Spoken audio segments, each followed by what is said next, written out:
اولیاء، اصفیاء، ابدال نے بھی قربانی کی، جو ہمارے آقا حضور صلی اللہ علیہ وسلم کے غلام اور ان کے در کے بھکاری، اور صبح قیامت تک ہوتا رہے گا۔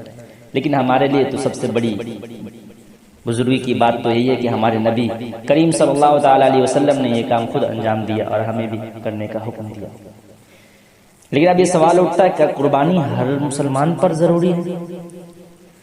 تو اس کا جواب یہ ہے نہیں، ہر مسلمان پر قربانی واجب نہیں، بلکہ قربانی ان لوگوں پر واجب ہے جو مسلمان ہو، مرد ہو یا عورت۔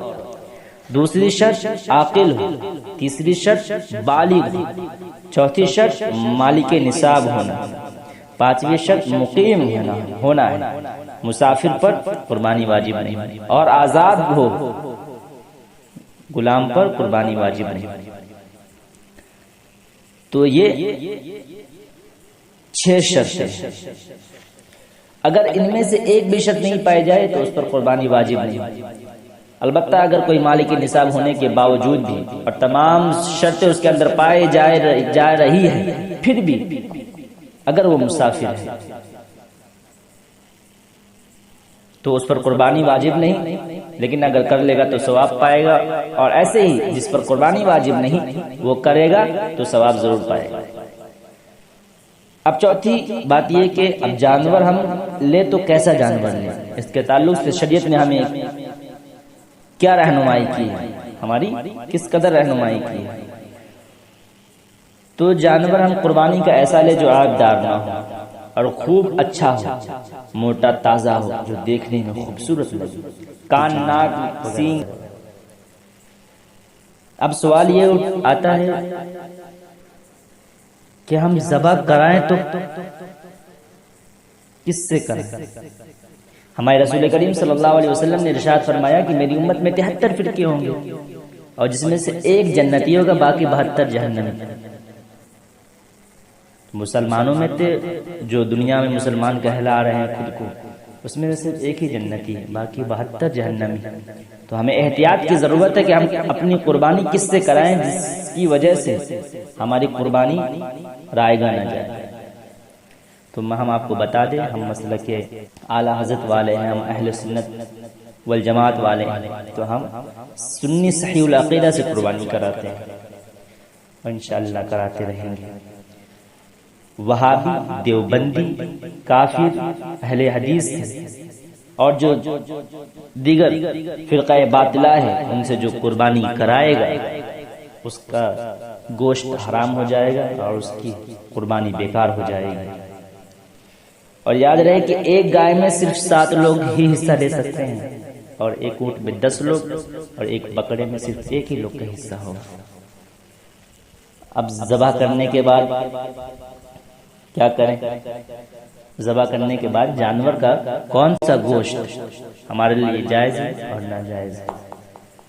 تو میں آپ کو بتاؤں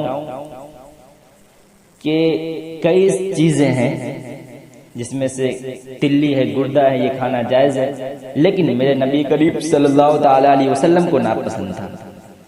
اور اجڑی کھانا مکروہ تحریمی ہے، اعلیٰ حضرت نے یہ لکھا ہے اپنی کتاب میں کہ اجڑی کھانا مکروہ تحریمی یعنی ناجائز ہے، اور جو مذکر و مؤنث کی علامت ہے وہ بھی کھانا ناجائز ہے، کیونکہ یہ خباثت سے بڑی چیزیں ہوتی ہیں۔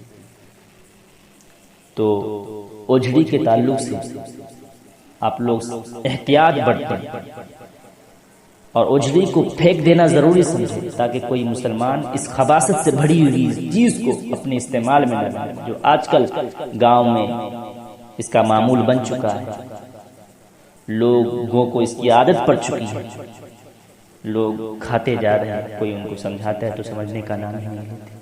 اللہ ان لوگوں کو پاک چیز کھانے کی توفیق عطا فرمائے، آمین۔ اب گوشت نکالنے کے بعد، ایک جگہ کرنے کے بعد اس کو تقسیم کر دیں، پہلے 7 حصے میں تقسیم کر دیں، 7 حصے والا اپنا اپنا حصہ لے کر اپنے گھر چلا جائے۔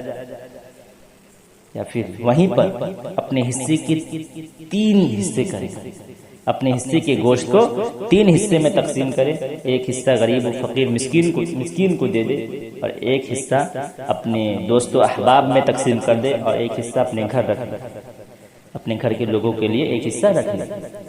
ہاں لیکن اگر گھر میں لوگوں کی تعداد زیادہ ہے تو پورے گوشت کو بھی آپ رکھ سکتے ہیں، لیکن غریبوں کا خاص خیال رکھیں، بلکہ گوشت کو ان لوگوں میں تقسیم کریں جو اس گوشت کے انتظار میں رہتے ہیں، اس گوشت کے زیادہ محتاج ہیں، ان میں آپ تقسیم کریں۔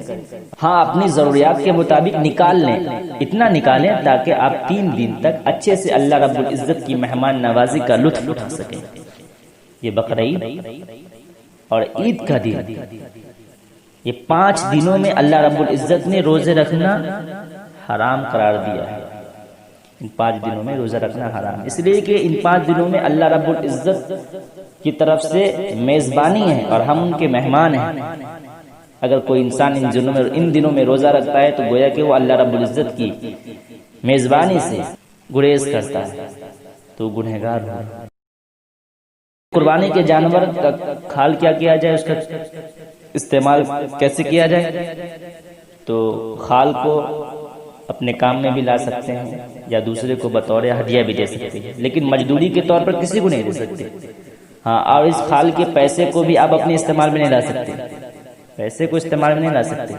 اگر آپ پیسہ لے چکے ہیں تو پورے پیسے کو صدقہ کر دینا ضروری ہے، اور صدقہ کرنے کی سب سے بہترین جگہ مدارس اہل سنت ہے، جہاں بچے علم دین حاصل کرتے ہیں اور لوگوں کو سدھارنے کے لیے اپنی زندگی کے اہم وقتوں کو اس مدارس میں گزارتے ہیں۔